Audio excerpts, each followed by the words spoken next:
भारत बार बार गुलाम क्यों हुआ? इसी जातिवादी व्यवस्था, मनुवादी व्यवस्था की वजह से हुआ है। अगर ये वर्णवादी व्यवस्था ना होती, अगर मनुस्मृति से ये तय ना किया होता कि औजार हथियार का इस्तेमाल करने का अधिकार किसको है, पढ़ने लिखने का अधिकार किसको है, यज्ञ करने का अधिकार किसको है, अगर ये उसमें ना लिखा होता और वो मनुस्मृति रूपी संविधान की बजाय डॉक्टर बाबा साहेब अम्बेडकर के संविधान से ही पहले से भारत चला होता, उसी तरह का कोई संविधान बना होता पहले, जिसमें सभी जाति धर्म के लोगों को समान दृष्टिकोण से सभी प्रकार के बराबर अवसर मिले होते, तो शायद भारत कभी गुलाम ही ना होता। वो कौन लोग हैं जिन्होंने विदेशियों को बार बार भारत में आमंत्रित किया अपने पड़ोसी को कब्जा करवाने के लिए, उसको हरवाने के लिए, कि ये जो रिजर्वेशन दिया SC ST OBC को, इससे भी समाज बट रहा है, इसको भी खत्म कर दो। ये इस तरह देश नहीं चलता, क्योंकि देश के अंदर सारे संसाधनों पे तो कब्जा पहले ही करके उन्होंने रख लिया। ना हमें व्यापार में आने दिया, ना पढ़ाई के क्षेत्र में आने दिया, ना संपत्ति का अधिकार दिया। कोई मुझे बता दे, घोड़ी पर बारात निकालने पर क्या कभी किसी ब्राह्मण बनिया ठाकुर की बारात पे हमला हुआ है कि वो घोड़ी पे क्यों चढ़ रहा है? बताए कोई? क्या घड़े छू लेने पर, पानी पीने के लिए घड़ा छू लेने पर कभी किसी ब्राह्मण बनिया हमला हुआ है? किसी की हत्या हुई है क्या? अरे जिसका जाति की वजह से उत्पीड़न हुआ है देश के तमाम इंस्टीट्यूशन में हो रहा है। 2019 से 2021 तक 35,000 स्टूडेंट ने सुसाइड किया। उस 35,000 का भी डाटा हमने जब चेक किया, उसके अंदर भी 90% सुसाइड करने वाले SC ST OBC के लोग हैं। तो अगर ओवरऑल सारा देखोगे तो ये तो जांच होनी चाहिए ना कि ये उत्पीड़न अगर बच्चे कर रहे हैं तो क्यों कर रहे हैं, किन कारणों से कर रहे हैं। यहाँ मौलाना आजाद मेडिकल कॉलेज के अंदर देखा है, शेड्यूल्ड कास्ट के बच्चों को 2-2, 3-3 साल लगातार फेल किया जाता है। इंटरनल में फेल कर देते हैं, वाइवा में फेल कर देते हैं। आपको याद होगा सफदरजंग हॉस्पिटल का केस, मेडिकल कॉलेज का, वहाँ पे 25 बच्चों को फेल कर दिया, कई साल लगातार किया। अल्टीमेटली वो लोग कोर्ट गए, संसद के अंदर वो आवाज उठी, जब संसद के अंदर आवाज उठी और वो लोग कोर्ट गए, कोर्ट की डायरेक्शन पर, और उधर संसदीय समिति ने प्रेशर बनाया, उन 25 बच्चों की कॉपियां बाहर जांच कराई गई, 25 के 25 बच्चे पास हो गए। एक आदिवासी बच्चा था, एम्स के अंदर टॉपर था, और उस बच्चे को फेल कर दिया, उसने सुसाइड कर लिया। बाद में उसकी कॉपी जांच की गई बाहर, वो बच्चा टॉपर था। मतलब एक टॉपर बच्चे तक को आप इस तरह ह्यूमिलेट कर रहे हो कि उसको सुसाइड के लिए मजबूर कर रहे हो, ये कब तक चलेगा? अरे आप जाति की मानसिकता से बाहर निकलो। और ऐसे ऐसे प्रदर्शन, ऐसी भद्दी गाली दलित समाज को, पिछड़े वर्गों को दिए जा रही है। वो कह रहे हैं गधों को क्या घोड़ा बनाओगे? मतलब गधा समझते हो तुम हमें? अगर इतनी नफरत पालोगे तो क्या ये देश बचेगा? तुम खुद बच पाओगे क्या? नफरत से देश नहीं चलता, देश मोहब्बत से चलता है। जितनी जल्दी जातिवाद को खत्म करना, पहले खुद तो अपने अंदर से जाति का जहर तो निकाल दो। और जहाँ न्याय देने की जिम्मेदारी जिसके ऊपर है, जो उस न्याय की कुर्सी पे बैठा है, अगर वो जातिगत मानसिकता के तहत अन्याय करे तो? आपको याद होगा भवरी देवी वाला केस, सामूहिक बलात्कार हुआ, और बलात्कार के अंदर हाई कोर्ट ने मुजरिम को यह कहते हुए बरी कर दिया, चूंकि मुजरिम अपर कास्ट है और जिसका सामूहिक बलात्कार किया गया वो एक अछूत महिला है, और कोई स्वर्ण अछूत महिला को छू ही नहीं सकता, इसीलिए बलात्कार का केस झूठा है, ये कह के हाई कोर्ट ने बरी कर दिया।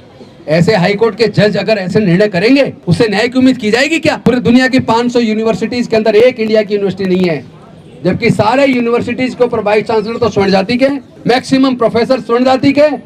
उसके बाद हमारे देश की यूनिवर्सिटीज की ये हालत है। इस गत्र में आपने यूनिवर्सिटी को गलत में पहुंचा दिया कि वो 500 यूनिवर्सिटी में भी कहीं एक नंबर पे, हमारा कहीं भी नंबर 500 में नहीं है। इसका मतलब तुम लोग काबिल नहीं हो। काबिल होते तो कहीं तो हमारा देश आगे निकलता। और ये बहाना लगाते हैं कि ऐसे डॉक्टर बन जाते हैं कोटे से, ऑपरेशन करते वक्त अंदर वो छोड़ देते हैं, अलग अलग चीज छोड़ देते हैं। मैंने कई बार पूछा, यार एक एग्जाम्पल बताओ, जो बच्चा कोटे से मेडिकल करके आया हो और उसने ऑपरेशन में लापरवाही से कुछ छोड़ा हो, एक तो केस बता दो।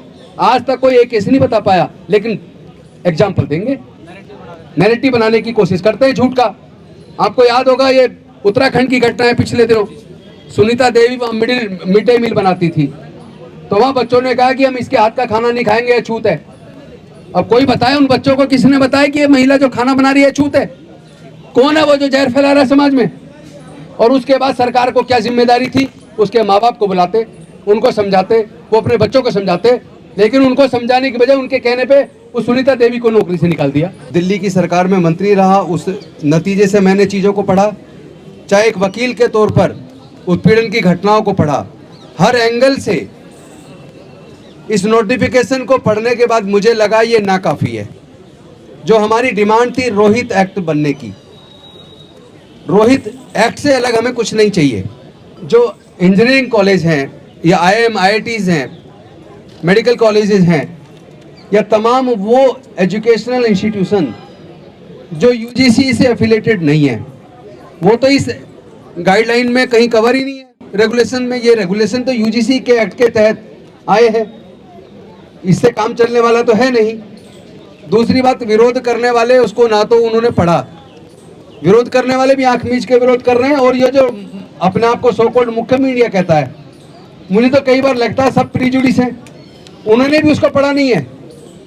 अगर उसको वो पढ़ते, उसके ऑब्जेक्टिव्स को पढ़ते, डिस्क्रिमिनेशन की डेफिनेशन को पढ़ते, उसमें तो ईडब्ल्यूएस भी है। ईडब्ल्यूएस में कौन है भाई? ईडब्ल्यूएस में तो ब्राह्मण, बनिया, ठाकुर और तमाम जो स्वर्ण जाति में आते हैं वो सारे के सारे ईडब्ल्यूएस में आते हैं। तो वो रेगुलेशन तो ईडब्ल्यूएस पे भी कवर होती है। और दूसरी बात, वो जो कमेटी थी जो सुप्रीम कोर्ट के डायरेक्शन पे बनी, उसमें जो 30-31 सदस्य थे, उसमें 18 के करीब तो बीजेपी के ही सांसद थे और ज्यादातर स्वर्ण जाति से थे। उसके तो चेयरमैन भी स्वर्ण जाति से थे।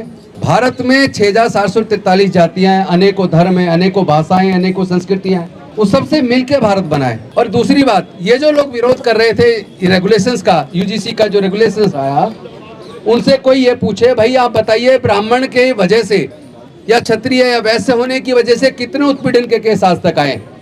तमाम देश के जो एजुकेशनल इंस्टीट्यूशंस हैं, खासतौर पर हायर एजुकेशन इंस्टीट्यूशंस, उसके अंदर कितने लोग हैं जिनका ब्राह्मण बनिया या क्षत्रिय होने की वजह से उत्पीड़न हुआ है? कोई डाटा है क्या सरकार के पास, या बीजेपी के पास हो, या वो मुख्य मीडिया जो चला रहा था एक तरफा वही बता दे अगर कोई हो तो, कितने केसेस उन्होंने कवर किए। दूसरी बात, अगर माननीय सर्वोच्च न्यायालय ये कहता है इससे समाज बटेगा, ये ठीक नहीं है, हम नजर बनाए हुए हैं। अगर इस पर जाए तो सुप्रीम कोर्ट की अनेकों जजमेंट है जो एक एडवोकेट के तौर पे हमने खुद साइट की है। अनेकों जजमेंट है जिसमें वो कहते हैं कि ये 498, 406 आईपीसी जो पुराना आईपीसी था, अब उसमें बीएनएसए में सेक्शन बदल दे, लेकिन भावना वही है कि दहेज उत्पीड़न के केसेस जो है इनका मिसयूज हो रहा है। अगर आप मिसयूज की बात देखेंगे तो मिसयूज तो किसी भी कानून का हो सकता है। क्या आप उन सारे कानूनों को रद्द कर दोगे? आप तो एक ग्राउंड तैयार कर रहे हो, कल को आप कहोगे। और आज इस तरह के रेगुलेशन जहां हम मांग रहे थे रोहित एक्ट, क्योंकि चाहे रोहित वेमुला की सांस्थानिक हत्या हुई हो, चाहे पायल तड़वी की हुई हो, मिस्टर सोलंकी की या किसी और की हुई हो, क्यों रोहित वेमुला की मदर को सुप्रीम कोर्ट जाना पड़ा, क्यों पायल तड़वी के परिवार को सुप्रीम कोर्ट जाना पड़ा? उसी के बारे में तो डायरेक्शन सुप्रीम कोर्ट ने दी थी कमेटी बना के, इसके ऊपर कोई रेगुलेशन लेके आओ, और लेकर आए वो भी अभी आधा अधूरा है, जो लेकर आए वो भी सफिशिएंट नहीं है। उसमें भी मुझे कोई उम्मीद नजर नहीं आती, क्योंकि उसकी जो कमेटी बनेगी उस कमेटी में भी जिनके हाथ में जांच करना है। भाई सजा का प्रोविजन तो एक्ट के अंदर अलग है, वो प्रोविजन इसमें नहीं है रेगुलेशन में। इसमें तो केवल जांच कमेटी बनके जांच करके टाइम बाउंड इंक्वायरी करके रिपोर्ट देने के लिए बनी है। उसका भी इतना विरोध, और उस विरोध में भी सुप्रीम कोर्ट एक तरफा जिस तरह स्टे करता है। तो आज मैं पूछना चाहता हूँ, क्या सर्वोच्च न्यायालय के ऊपर अगर इस तरह के जजमेंट्स आएंगे तो भरोसा बढ़ेगा या गिरेगा? क्योंकि यहाँ आजकल हम देख रहे हैं एविडेंसेस को दरकिनार करके, लॉ को दरकिनार करके आस्था के आधार पर जजमेंट्स अगर आने लगेंगे तो क्या भारत के लोगों का भरोसा बनेगा क्या न्यायालय के प्रति? वही न्यायालय एक पत्रकार को छुट्टी के दिन रात को बेल दे देता है सुप्रीम कोर्ट सीधा, और एक चीफ जस्टिस, आदिवासी चीफ जस्टिस को कहता है आप सीधे सुप्रीम कोर्ट आ गए, पहले हाई कोर्ट जाओ। भाई ये कौन सा कानून है भाई? सर्वोच्च न्यायालय पे भरोसा बने कैसे जब आप एक को तो जो पत्रकार है पर कास्ट से है उसको तो आधी रात के दिन छुट्टी के दिन कोर्ट लगा के आप बेल दे देते हो, लेकिन एक आदिवासी मुख्यमंत्री एक प्रदेश का, उसके बेल पे आप कहते हो कि आप डायरेक्ट सुप्रीम कोर्ट आए हो, आप पहले अपने हाई कोर्ट जाइए, वहां पिटीशन लगाइए। दोहरी मानसिकता क्यों, दोहरा चरित्र क्यों? आप सबके साथ इक्वल ट्रीटमेंट करो ना, वरना तो आपकी गरिमा गिरेगी। आने वाले समय में न्यायालय के ऊपर लोगों का भरोसा धीरे धीरे कम होता चला जाएगा, जो भारत के लिए नुकसानदायक होगा। सबको सोचना पड़ेगा। रोहित एक्ट की मांग क्यों है? क्यों वर्षों से हमारे छात्र जूझ रहे हैं? इसी जंतर मंतर पे इतने बड़े बड़े प्रदर्शन किए और उस पर आश्वासन सरकारों ने दिया कि हम रोहित एक्ट लेकर आएंगे। रोहित एक्ट का क्या हुआ? जो आप लेके आए जिसमें अभी कुछ हुआ नहीं है और जिससे हमें बहुत ज्यादा उम्मीदें भी नहीं है, उसके खिलाफ एक माहौल बनाया गया और उसके ऊपर फिर सुप्रीम कोर्ट के अंदर भारत सरकार के वकील साहब चुप्पी साध लेते हैं। तुषार मेहता जी चुप रहे। सरकार का रेगुलेशन को अगर कोर्ट स्टे करती है तो क्या उन्होंने एक शब्द भी बोला? वो क्या कर रहे थे वहां? सरकार को रिप्रेजेंट कर रहे थे या मूक दर्शक बन रहे थे?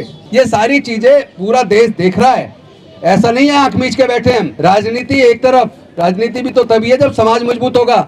समाज को लगातार कमजोर किया जा रहा, बच्चे सुसाइड कर रहे हैं हमारे, और हम कुर्सी के लालच में अपने लोगों को मरने दें, ऐसा किसी कीमत पर नहीं हो सकता। इस लड़ाई को हर स्तर पर लड़ा जाएगा।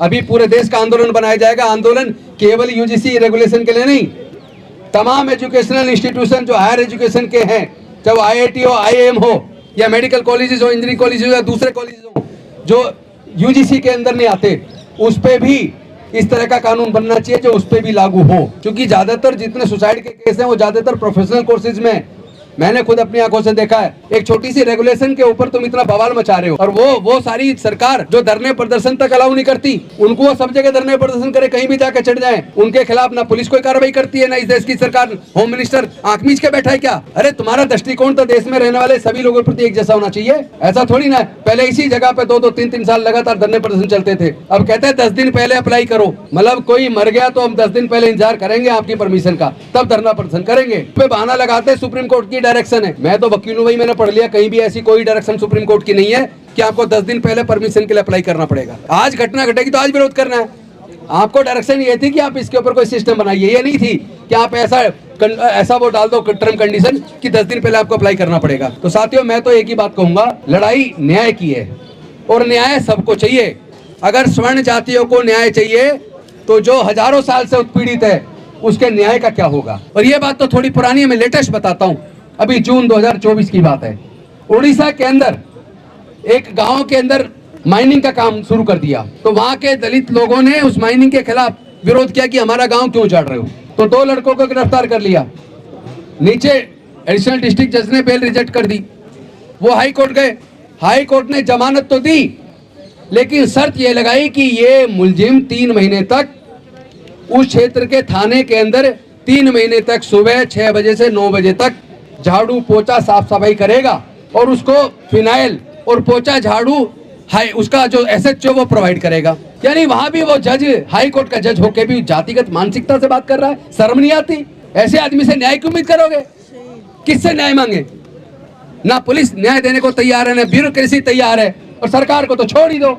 और जब आदमी उम्मीद करता है कि न्याय के मंदिर में चलते, और न्याय के मंदिर में बैठा जज भी अगर जातिगत मानसिकता से ग्रस्त, उसके अंदर वो मनुस्मृति का रेफरेंस देता हो, वेदों का रेफरेंस देता हो, तो न्याय होगा क्या? इस लड़ाई को कई मोर्चे पे लड़ना पड़ेगा।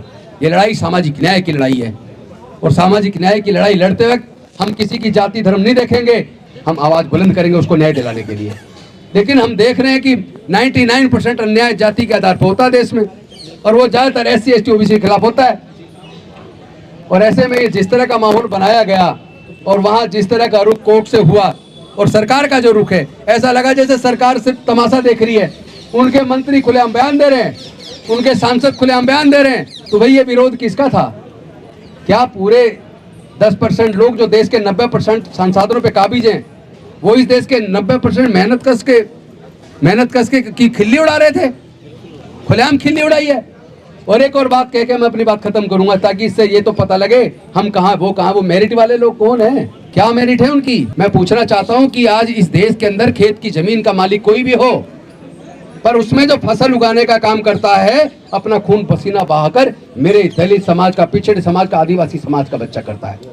हमारे लोग फसल उगाने का काम करते हैं, उस अनाज में हमारे लोग का खून पसीना लगाए, तो क्या आप वो खाना बंद कर दोगे क्या?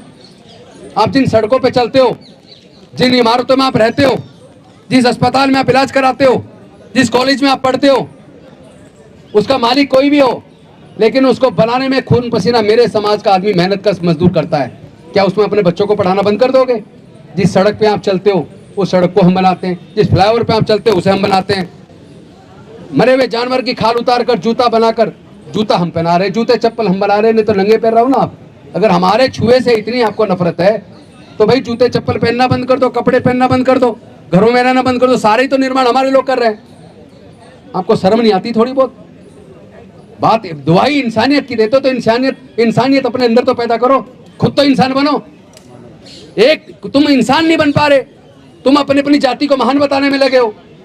अरे जब कोई बीमार होता है, मुझे एक एग्जांपल पूरी दुनिया में बता दो कि बीमार आदमी कहे कि मेरा ऑपरेशन होना है, मुझे 20 यूनिट ब्लड की जरूरत है, लेकिन मैं केवल ब्राह्मण का ब्लड स्वीकार करूंगा, मैं केवल ठाकुर का ब्लड स्वीकार करूंगा। जब जान बचानी है तो यार कोई भी ब्लड डोनेट कर दो, जान बचानी है, तब जाति नहीं देखेंगे। लेकिन उसके बाद घड़े छू लेंगे तो दलित तो मार दिया, आदिवासी तो मार दिया। ये जाति का जहर कभी खत्म होगा कि नहीं होगा? और आप कहते हो कि आप जहर फैला रहे हो, हम कहां फैला रहे, तुम फैला रहे हो। हमारे बच्चों को बेवजह कम नंबर देकर फेल कर देते हो, NFS कर देते हो, assistant professor, associate professor, interview हो रहा है, डायरेक्ट रिटर्न टेस्ट कोई है नहीं, उसमें चुन चुन के आप हमारे बच्चों को या तो NFS करते हो या कोई और दूसरा बहाना लगाते हो। और ज्यादातर सारी कुर्सियों पर तुम काबिज हो, सब कुछ कब्जा करे बैठे हो। अभी तो कुछ मिला ही नहीं था, छोटे मोटे रेगुलेशन आते हैं, उसमें ही तुम्हारे को पेट पे दर्द शुरू हो जाता है। मंडल आया तो कमंडल यात्रा लेकर निकल पड़े। ये सारी बीमारी की जड़ ये भारतीय जनता पार्टी है। किसी को अच्छा लगे बुरा लगे कोई बात नहीं, मैं कह के जाऊंगा भाई। जो भी पार्टी जातिवादी नफरत की फैलाने की, धर्म के आधार पर नफरत फैलाने की बात करेगी, मैं उसका आतंकवादी मानूंगा, देश का दुश्मन मानूंगा। और आज नहीं तो कल ये क्लैरिटी हो जानी चाहिए, ये क्लैरिटी सबको हो जानी चाहिए, कौन देश का है, कौन देश का दुश्मन है, कौन देश का निर्माता है और कौन देश को बर्बाद करने में लगा है। कौन लोग हैं जो देश के लोगों का पैसा बैंकों से लेकर बाहर भाग गए? बताइए उसमें कितने एसएसटी ओबीसी के लोग हैं, पता तो लगे। देश को लूटने वाले कौन है, और यह भी पता लगे कि विदेशियों को बुलाकर भारत में आक्रमण करवाने वाले वो कौन लोग थे, उसमें कितने एसएसटी ओबीसी के लोग हैं और कितने स्वर्ण जाति के लोग हैं, पता लगना चाहिए। ऐसे नहीं चलेगा देश। मानवता जरूरी है। हमारे देश से शांति मानवता का संदेश बुद्ध ने दिया, पूरी दुनिया ने स्वीकार किया। लेकिन एक आप हो, बाहर जाते तो बुद्ध के देश से आया हूं, और यहाँ आते ही सब फिर वही जातीय धर्म, वही सब नफरत की राजनीति। नफरत से देश नहीं चलेगा, मोहब्बत से चलेगा। मैं आप लोगों के साथ इस लड़ाई में हर तरीके से रहूंगा, अंत तक रहूंगा, जब तक रोहित एक्ट लागू ना हो जाए, बन के पूरे देश में लागू ना हो जाए। और जब तक तमाम जितनी संस्थाएं, केवल यूजीसी वाले जो एफिलेटेड जो इंस्टीट्यूशन है केवल उन पे नहीं, बाकी अदर इंस्टीट्यूशन ऑल्सो, जो हायर एजुकेशन के इंस्टीट्यूशन हैं अलग अलग तरह, उन सब पे इस तरह के कानून को लागू होना चाहिए। और जो भी कोई जाति आधार पर, किसी आधार पर किसी का शोषण करता है, उसके खिलाफ बेहद सख्त कार्रवाई होनी चाहिए। और जब तक नहीं होती, इस लड़ाई को लड़ने की जरूरत है। हम इसको देश का बड़ा आंदोलन बनाएंगे। अभी मुट्ठी भर लोगों ने और टीवी वालों ने दिखा के उसका इतना ऐसा दिखा दिया सब पता नहीं क्या हो रहा है। अभी तो हम उतरे ही नहीं थे रोड पे। अब इस देश का दलित, पिछड़ा, आदिवासी, मजदूर, किसान रोड पे उतरेगा, न्याय की लड़ाई को लड़ेगा। और जब तक न्याय नहीं मिल जाता, ये लड़ाई जारी रहेगी। आप सब लोग एकजुट रहिए, मजबूत रहिए, किसी से डरने की जरूरत नहीं है, जीत हमारी होनी है।